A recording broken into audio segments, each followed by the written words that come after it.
Good afternoon, ladies and gentlemen. I am Jerry Cooey. I'm Deborah Nelson. Thanks for joining us. Oh, Deborah, you know, I have, You've had quite an interesting month. well, 2010 was a little rough. Actually, had some time. I have a little piece of property which will it will never have condos or vacation folks on it. It's I've already passed my ordinance. I've passed my ordinance. There will not be development on this piece of property. And I just had more fun chainsaw in hand, cleaning the place up. Cutting trees down? And no, I properly limbed trees to make them looking and pulled vines and cleaned up, and it's I always enjoy this. I always enjoy right now. Typically in January, there's about 2 weeks of mild weather, and everybody thinks that the winter is over, and so I get out and I try to knock out as much as I can because, folks, it ain't over yet. Global warming is coming to an address. You know, this is the warmest year on record. Is it? At 2010 was. Really? Yeah. Yeah. Well, I don't know.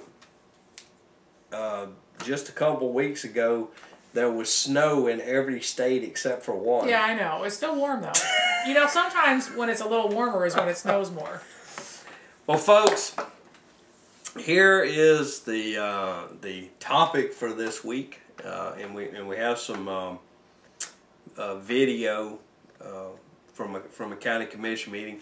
Deborah and Best Boy said that was some of my best work. Oh, yeah. So I look forward to y'all getting a chance to see it. It was a great show. show.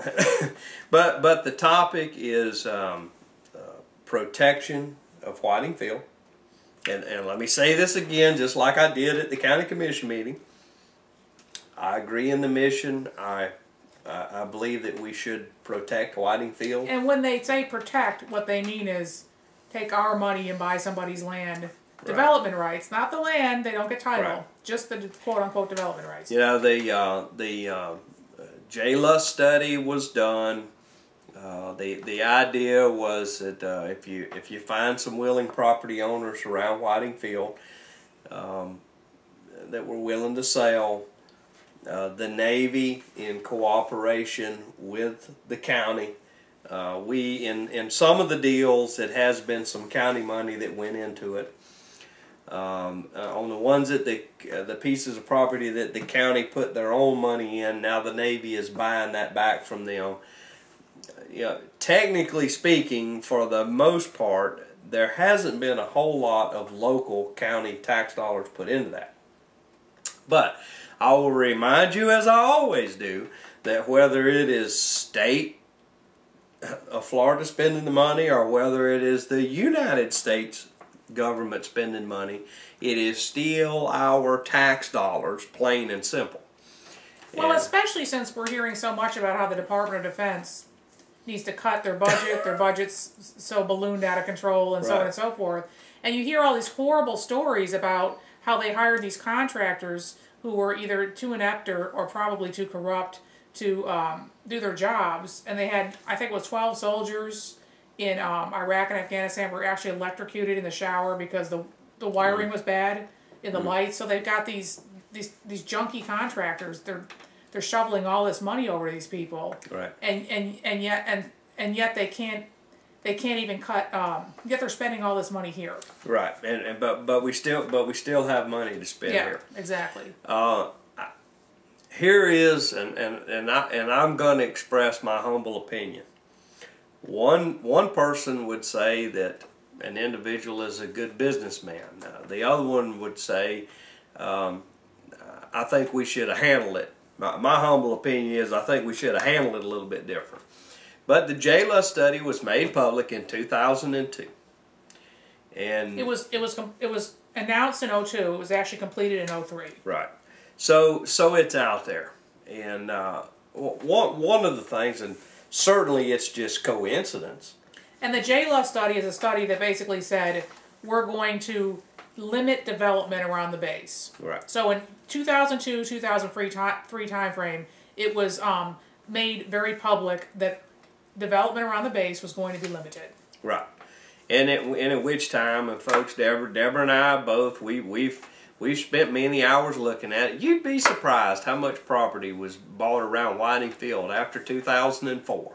After 2002, 2003. Right. In other words, after people had ample warning that they were not going to be able to do much developing around the base. For some reason... They still ran out and bought property. Some people, including developers, still went up and bought property up there.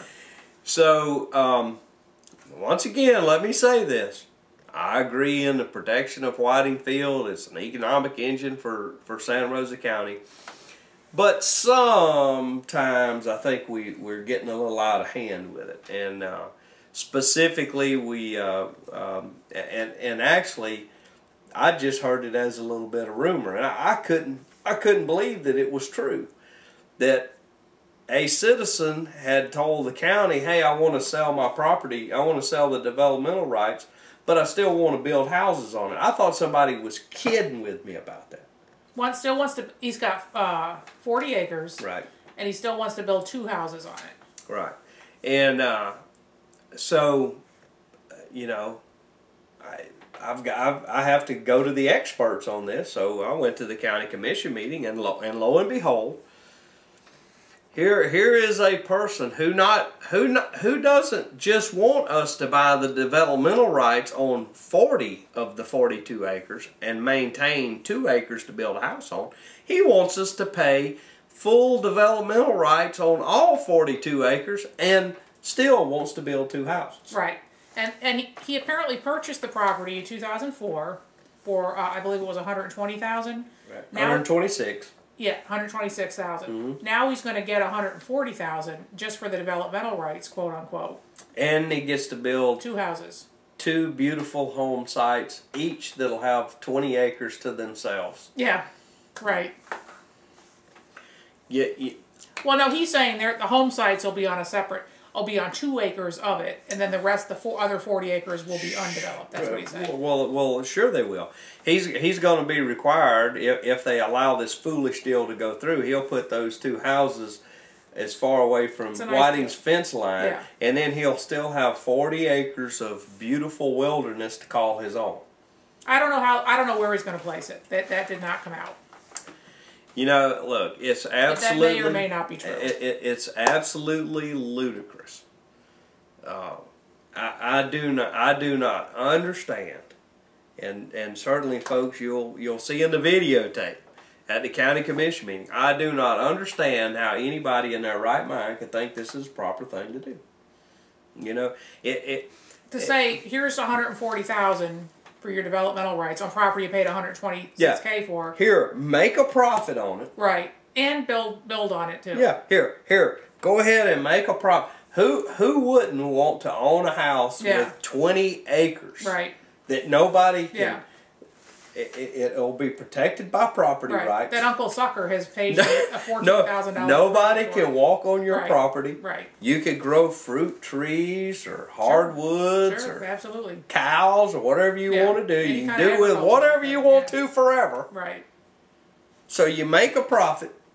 As I stated in the video, ladies and gentlemen, this is very much akin to hitting the lotto on Saturday night. He makes money on the deal. And still allow development. Well, we haven't spoken to him, so we don't know what prompted him in 2004 to buy property when it had already been announced that development would be limited around. We don't know what his reasons for buying. Well, when the world knows that we're limiting development here, and you still run out and buy it, it's buyer beware as far as I'm concerned. Yeah. And. Well, especially if he's a conservative, because we know conservatives are so strong on personal responsibility.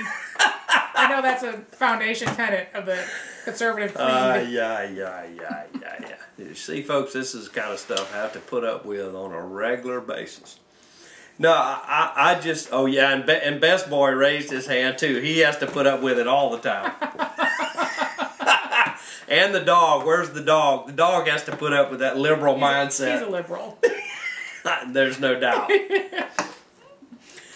But you know, I don't know which way this is going to go. Yeah. It looks like they're going to carve the 2 acres that he wants to build on out, and then do it separately from the 40 acres. They'll buy the development rights, and the 2 acres will just not be part of it. My hope is they tell him the offer on the table is to buy 42 acres of developmental rights, and you can go build a house some other place, or no deal. I don't see that happening. I think it may happen. I'll be very surprised. The very fact that they decided to table it and look at it, I don't know if they were shocked at what I told them or not. I don't know if it was... I think somebody was annoyed. One of them was annoyed. I don't... Oh, that would have been... Let me ask you something. Okay. Why can't you just stay off the man's lawn? Look, I don't mean to upset Commissioner Salter, but quite often he is at 180 degrees from my belief of America and in America, and you know, I guess he had just lost a big vote. He didn't get to develop the pristine Eastern Mile in Navarre. Yeah, he had argued for changing the beach language so that it could potentially be developed. So he had just lost that one, and I guess he figured, well, you know, Jerry won, so he'll just stay back there. And then all of a sudden, I showed up again. And he just kept popping up like a bad penny. Well, you know, folks, look, and I won't go into what was said in the video. I want you to watch the video and enjoy it. I hope they get the right decision here, but it's taxpayer dollars. Yes. And I specifically, I am a little upset that J.D. Cooey had to go forward and bring the fact out that he wanted to build 2 houses. Yeah. You know, you had to dig in there pretty hard to know that he wanted to build 2 houses there. Well, no, that had actually come out. That they knew that, but you had to go up there and. They went over it. Went over it very quickly. Yeah, it was perfunctory. They went right by it. Yeah, on Monday. Like nobody should care about this. Yeah. But we do care.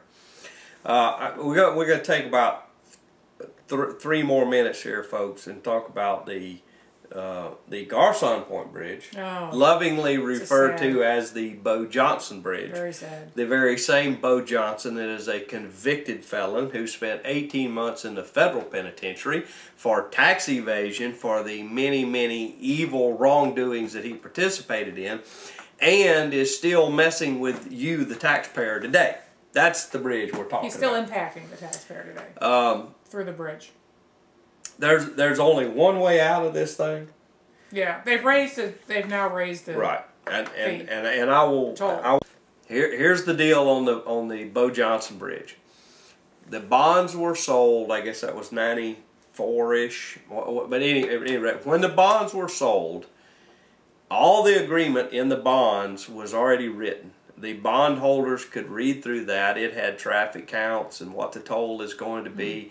And what the toll is going to be every year through infinity on this bridge.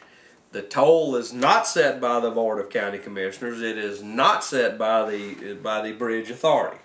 It was set in stone when this foolish boondoggle was hung around the necks of the taxpayers of the state of Florida. And those foolish enough to buy the bonds for it. Well, that's what I was going to say. You know, you take a risk when you... I mean, it is a security. There is a risk involved. And the answer to this thing, you and I, Deborah knows it, I know it, and I know the folks watching this TV show know this. If the toll was $1, we'd have to get the sheriff's department out there to direct traffic. There are locals here, me being one, you two. I won't cross the bridge unless the rear end of my car is on fire. I occasionally take it. Yeah, you know, and there's plenty of people that are residents of Santa Rosa County out of a matter of principle who are not going to cross that bridge. Well, I have to get down there once a week, and I was there last week, and literally there was not another car in sight. I mean, literally, this was after the toll change. It was It was deserted. Right. And we laughed a little bit going over. Did they? Was there a look of shock and amazement at the toll taker? No. It was a nice view though. It's a nice view. The answer to this whole thing is, and I certainly sympathize with our Board of County Commissioners. It was a legislative action by in the future a man who became a convicted felon who spent 18 months in the federal penitentiary over tax evasion, who also has his name still hanging on a college in Santa Rosa County, which I find to be very offensive. But the answer to this whole thing is, and look, folks, financially, this is a big deal. A bond has never failed in the state of Florida. Never. Okay.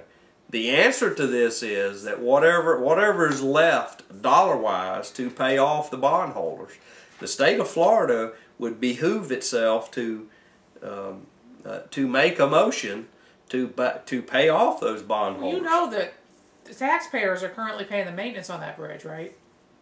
What they do is because they're not in the red or because they're not in the black, we pay the maintenance and then they tack it onto the end of the bond payments. Right. So supposedly we'll be paid back. I guess it'd be like 50 or 60 years at some point. But I mean, why are we having to maintain that thing? Well, this is supposedly all this stuff was planned out, a big long master plan as far as bonding it out and everything. If the bonds are not making the money, the people are going to have to lose their money. Right. Well, you either let it default. Yeah, exactly. And hope for the best. I don't want to pay to make sure they get their bond money. That's not my problem. I didn't buy bonds. Yeah, well, personal responsibility. And there's certainly a large group of people that are going to feel that way, but it needs to be refinanced and drop the toll. Let's have a realistic toll here. Right, they make a lot more money. Put it at $1. Yeah. Put it at $1. I will guarantee you there'll be people standing on top of each other to use it. So that's just a little side note. Of course, the Bo Johnson Bridge brought to you by your former Speaker of the House, a convicted felon who spent 18 months in the federal penitentiary over tax evasion. And I'm Jerry Cooey. I'm Deborah Nelson. We're going to go ahead and play the tape from the meeting. Thanks for watching. Good night. Quick question on this. I assume this is the piece of property where the owner of this property wishes to build some houses on it. Is that correct? Two. Yes. For the record, I support protecting around Whitingfield. Always have. It has become slightly overbearing in the last few years. And we've had the argument of, well, the county doesn't put much money into it. It's, but it's still taxpayer money. The whole purpose of this, the 100% purpose, is to stop encroachment around Whitingfield. If this gentleman wishes to build 2 houses, then we, the county, representing the taxpayers of Santa Rosa County, should not cut him a check to buy his development rights. This is completely at cross purposes with what we are supposed to do here. If we are buying developmental rights, we should not allow people to build houses on it. Why are we spending the money to buy the developmental rights and allowing a citizen to build houses on it?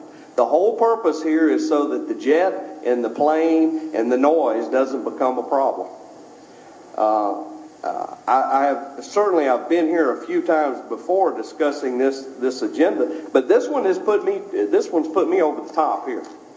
The taxpayers' money should not be spent buying developmental rights, and in the same breath we're going to allow this citizen permission to build a house. And I don't care that the Navy thinks it's okay. That's not the point here. We're using taxpayer dollars to keep encroachment in control and not allow houses to be built around there. And now we're saying it's okay. I believe it is wrong. I believe it is irresponsible for the Board of County Commissioners to hand this landowner a check and then our planning and zoning department give him approval to build houses. It is wrong. It is a poor use of taxpayer dollars to allow this. And I really, really would like to hear a discussion from all 5 of you to explain to me how it's okay to pay a man. Hey, I've got 14 acres up in the north end. Why don't you buy my developmental rights and I'll keep growing trees on it? It's not right. The mission, the goal of the study, the mission around Whiting Field is important. And if it's important enough to use taxpayer dollars to buy developmental rights, then it's important enough not to allow special exemptions so this individual can get a check and build a house, build 2 houses at the same time. It's wrong. I really think this board needs to take a strong, long, hard look at this before we hand a check to a citizen. He's hit the lottery and he gets to use his property. It's wrong. It flies in the face of everything that we're trying to do here. I encourage you to have a discussion over it. Thank you. Thank you, Chairman. Commissioner Salter. The alternative to not doing what we're doing is to do nothing on that piece of property. And if we do nothing, then the landowner can develop approximately 40 to 50 houses on that piece of property. Part of our joint land use study of 2003 talked about reducing density, and if someone chooses to develop their land within a half-mile radius of Whiting Field, and they have that right under private property rights, they have to cluster away from the fence line. So this piece of property, I believe it's 40-something acres, we would allow this, under our joint land use study plan, we would allow this landowner to have 40 homes that would be clustered away from the fence line. So what the Navy's doing, the Navy is buying the easement to prevent 38 homes from going on that property. So you're reducing density. You're not giving anything away. You're reducing density and securing those protective easements with only 2 homes versus the potential 40 homes.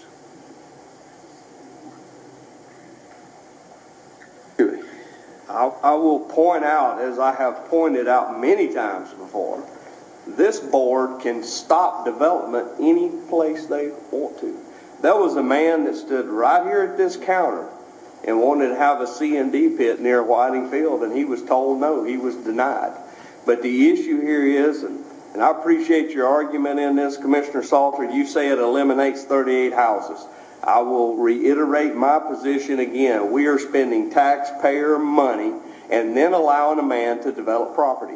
It is not right. It flies in the face of the taxpayers of Santa Rosa County, the taxpayers who pay tax to the federal government to allow this kind of behavior. And if we, honestly, if we really wanted to stop development, you could draw a circle around it and stop it today. I know that's unpopular, but it is wrong to hit the lottery. We got people lining up wanting to hit the lottery now. They bought property after the Julia study began. Now they're cashing in. And I, for one, am tired of it. All right? If we're going to allow it, if they want to develop it, get after it. But it is wrong for taxpayer money to buy developmental rights. We're spending our taxpayer dollars, and I'm not allowed to walk on it. The original argument of buying developmental rights is ridiculous as far as I'm concerned anyhow.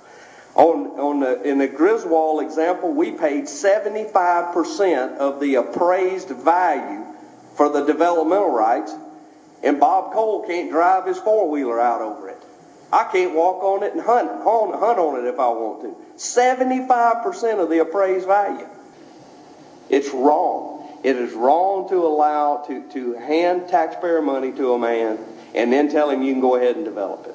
Thank you for your time. Mr. Chairman, I'm not going to continue to debate Mr. Cooey, but this program has been in place for a long time. We are the model. The Navy recognizes Santa Rosa County as the model of encroachment prevention. And for him to say that he disagrees with it, that's why he doesn't make decisions for the Navy. and how to protect their military bases. That's why the admirals get paid the big bucks. Thank you. Chairman, I appreciate the direction we're going with this and the fact that we reviewed this process today, but the question was brought up when we looked at this 2 weeks ago on how Mr. Hall was able to keep 2 acres to build on. I mean, I could see if he had a house out there already and he said, well, I'll put 40 acres in conservation easement and continue to live here. But, we're kind of opening up a new can of worms here where he wants to reserve the ability to build 2 houses. And I think if we go ahead and get this determined as to how this came about, who did the negotiation, why was it negotiated to just purchase the development rights versus just purchasing the property and then turning it over to, like, Florida Forever or the county owning the property. I think those are some of the questions that we need to clarify, for the questions that were brought up to us. I certainly am in favor of the whole process. I know how valuable Whiting Field is to us, but since we've been asked by a citizen to identify this, I think it's only right that we determine that. I think it's a valid question. Because in the future, if we have somebody that wants to sell us the development rights on properties, are we going to continue to do that? Or, it's obviously the property is now just wooded. So can Mr. Hall build 2 houses there and have 40 acres of private woods for the rest of the life of him or whoever owns those 2 houses that he plans to build? Will he have to pay taxes on this, continue to pay taxes on the 40 acres as agricultural land? Whereas if we would purchase the property outright, it's $3,500 an acre, and I don't think purchasing a property in that area right now would be much more versus just buying the development rights. So now we have the development rights. Nothing else can be done. Can he clear the woods and farm it since it's agriculture? Just some clarification. I want the program to move forward.